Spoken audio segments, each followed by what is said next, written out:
Hello chess fans. Um, this video is a quick recap of our world champion Gukesh um, second round second game from the World Cup. So he plays black in this game against Grandmaster Nozebek from Kazakhstan. Gukesh plays a very instructive positional game. Um, so white starts with e4. Gukesh plays the Caro-Kann, and we enter the exchange variation, and both the players develop their pieces harmoniously, and Gukesh plays a very interesting move here, knight e7.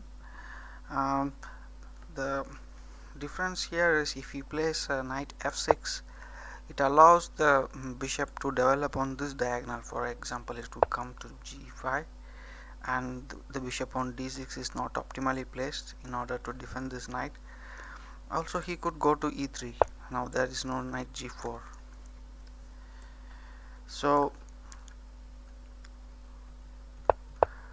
Gukesh, by playing knight to e7, asks a question on this dark squared bishop of white, and white has to decide how to develop it. And as we see, he plays b3, but now this gives an opening to Gukesh. Now the c3 pawn is weakened.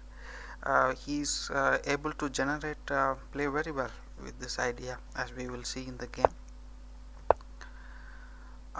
White wants to exchange his bishop, which is not very active, which is understandable.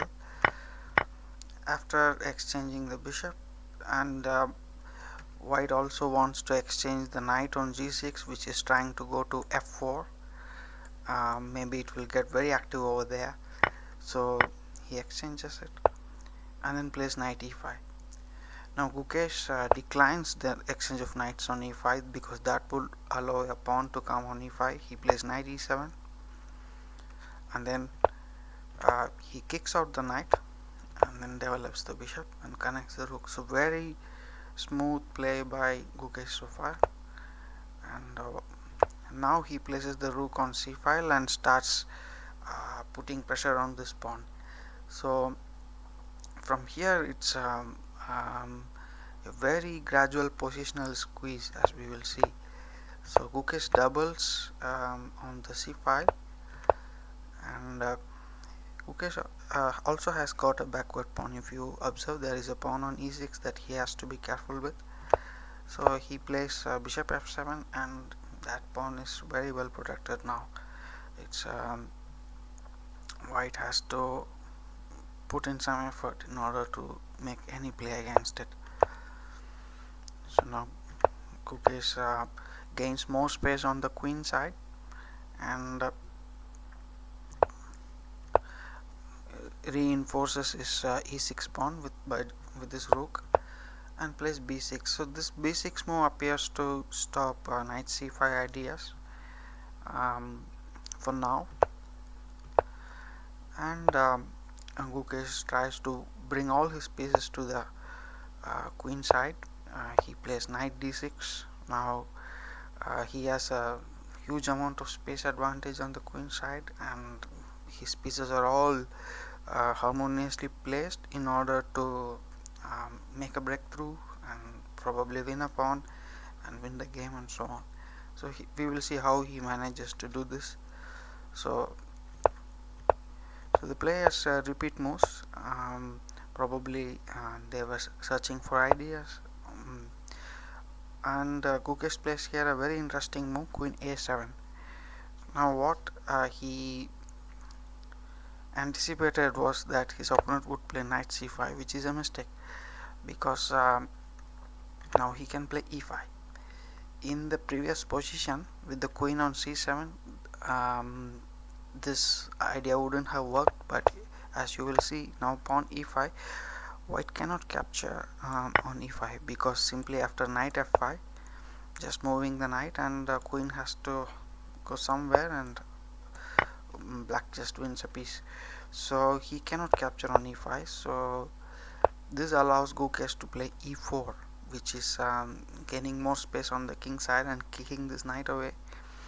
Now the knight cannot go to d2 because after knight f5, queen e1, a takes b4, white cannot capture because this pawn is hanging.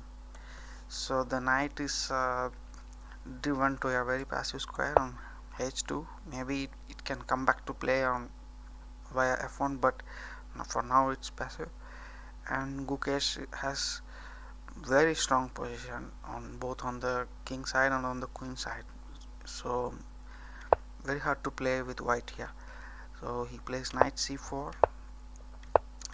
Gukesh again is looking for ideas, and then he decides to uh, open the a file for the play and enters opponent's territory with queen a3. Now the pawn on b4 is clearly the next target, and black couldn't defend it. For example, if he played rook b1, then there was knight e3 check, so he just defended this check and he lost this pawn. Now Gukesh, okay, the c file is closed, so he maneuvers his rooks to put more pressure in the a file. So first of all he brings his queen out of danger, and then he doubles on a file and puts the pawn on b4.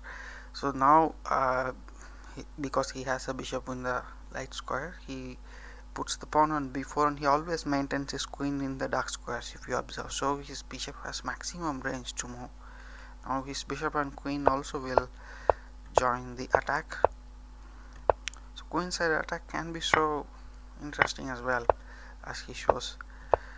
So he improves the position of his bishop, and clearly white is going down here.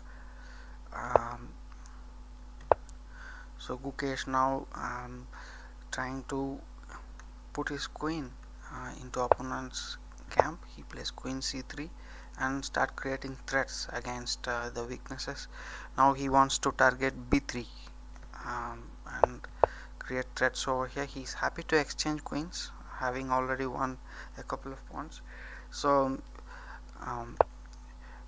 white avoids the queen exchange. He defends the knight, but unfortunately this allows e3, and e2, just the passed pawn is too strong, and Gukesh finishes with queen b2, which is a very nice way to transpose into a completely one endgame, because after queen a2 simply rook a2 is just total destruction of white. So notice that in this position after bishop c4, white couldn't play knight c1 because simply there is queen takes g3. So how harmoniously Gukesh just very gradually improved the position of his pieces and won this game. Is very instructive. Not his typical playing style, but it's very nice to see that our world champion is evolving.